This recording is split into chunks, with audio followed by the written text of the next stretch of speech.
All right, let's dive in. This time we're going deep on a story that's equal parts cringe and honestly insightful. We've got this blog post by Stefan Pinkwart, a slam poet. It's all about a performance he did. Let's just say it didn't go as planned. You know, right off the bat, the humor Stefan uses to describe this really vulnerable experience is striking. Like, he bombs hard on stage, but instead of shying away, he leans right into the awkwardness. It's like he's beating everyone to the punchline. Yeah, it's like watching a train wreck, Yeah. But you can't look away. His whole self-deprecating style just sucks you in.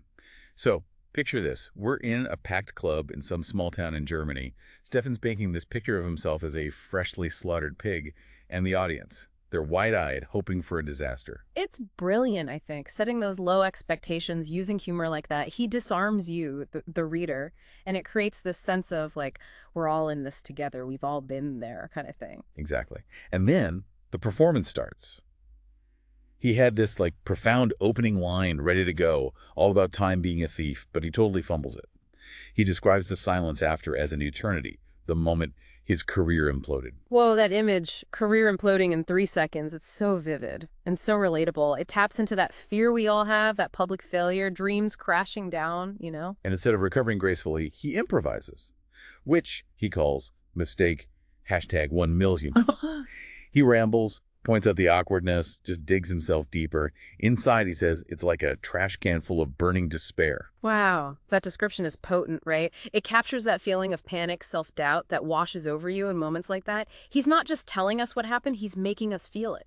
And then to add insult to injury, he sees someone in the audience laughing, and another guy's got his phone out, probably recording the whole thing for posterity or whatever. Ouch. It's like watching our worst performance nightmares come to life, right? But even then, even with all that humiliation, he finds humor in it. Yeah, so the performance, it finally ends. The audience claps politely, probably more out of relief than anything else. Stefan heads straight to the bathroom for a good cry. He jokes about having class, so no crying in public. Yeah. But on the toilet, that's fair game. It's interesting, right? That raw vulnerability is sitting there on the bathroom floor. That's when he has this epiphany. Failure is art, he says. It's the dirt under your fingernails reminding you that you've touched the damn earth. Powerful stuff, right? It's not about the fall, it's about getting back up. The learning, the growth that comes from those messy moments. And that shift, that's key to understanding the rest of his post, I think. He's not just telling a funny story, he's pulling lessons from it, sharing them with other performers. And what's fascinating is he takes this whole disaster and makes it like a blueprint for success. He doesn't run from the cringe, he embraces it, breaks it down, and uses it to teach. Right. It's like fuel.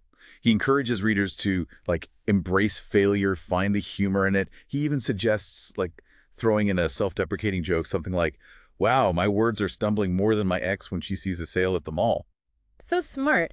You acknowledge the failure, use humor, you disarm the audience and create this connection. It's like taking the power back from anyone who might judge you. And then he says this, plan your stumble. He actually wants you to write something intentionally bad, confusing into your poem just to throw the audience off. You can see the strategy there. It's not just being funny, it's controlling the whole thing, building anticipation, surprise. By adding a little chaos, he's keeping the audience on their toes, engaged. He also talks about involving the audience, ask them to finish a line or give suggestions. He calls it making them co-authors. Clever, right. Breaks down the wall between performer and audience, gives them a sense of ownership, makes it more interactive, collaborative. His advice on practicing is wild, too. He says to do it in total chaos. Have a friend throw stuff at you while you recite, blast loud videos in the background. Training with distractions, he calls it. Makes sense, though, right? If you can perform under those conditions, you're ready for anything. It's about resilience, being able to adapt. And then there's a whole thing about using personal stuff, like the jab at his ex. He says it's only okay if you do it with flair. He even gives an example. My ex was like a poetry slam, loud, short, and in the end, nobody wins. It's a fine line, right? Humor and offense. You can use personal stuff, even painful stuff, but you got to be sensitive, deliver it right. Funny, but respectful. So after all this wisdom, he introduces his book, Poetry Master. It's like, hey, I screwed up big time, learned a ton, now I'm here to help you avoid the same mess. Classic move, right? Personal story, vulnerability, it makes for a good sales pitch. He's positioning himself as someone who gets it, understands the struggle, and he's got the solution, his book. It's like, by being so open, he builds trust. I'm not just some random guy making promises, I've been there. That kind of thing. And that leads into Poetry Master, which is all about finding your voice, making an impact. He gets into the nitty-gritty of writing good slam poetry. Rhythm, cadence, vivid imagery, connecting emotionally. So it's more than just words. It's about using your voice as like an instrument, creating this whole emotional experience that hits home with the listener. Exactly. And a big chunk of the book is dedicated to stage fright. He's got all these practical techniques to manage anxiety, turn those nerves into a good performance. And that's where I think the book goes beyond just slam poetry. It's about personal growth, overcoming fear, expressing yourself no matter what you're doing. Totally. And that's what makes Stefan's story so inspiring. He took a bad experience and turned it into something good for himself and for others. So as we wrap up, I think it's cool how he goes from like his personal story to plugging his book. It's a tricky thing to do.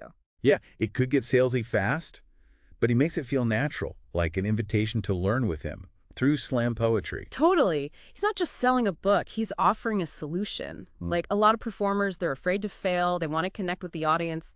He gets that. It's like, hey, I've been there, messed up, learned stuff, and now I can help you. Yeah. That kind of vibe. By putting himself out there like that, he builds trust, I'm not just talking, I've actually done this. Right. Which brings us to the core of Poetry Master. Finding your voice, making it count. He goes deep on the how-to of slam poetry. Rhythm, imagery, emotional stuff, all that. It's not just words on a page, it's about, like you said, the voice being an instrument, creating something that really hits the listener. And he spends a good chunk of time on stage fright, too. Practical tips, how to deal with nerves, turn that energy into a good performance. That's where it goes beyond slam, I think. It's about growing as a person, facing fear, expressing yourself, no matter what you do. Absolutely. And that's the inspiring part of his story. He took something bad and made it good. Not just for him, for everyone. So for everyone listening, think about something you've been putting off, something you're scared to fail at. Maybe it's time to, like Stefan, embrace that possibility, find the art in those mess-ups. It's not about avoiding failure. It's about what you do after. Maybe Poetry Master can give you the tools, the inspiration to, turn stumbles into steps forward. We recommend checking it out, for sure. His insights, his humor, it's valuable stuff, whether you're a pro or just starting out. So go out there, don't be afraid to be vulnerable, find your voice, share your story. And like Stefan would say, look damn good doing it. That's it for this deep dive, folks. See you next time.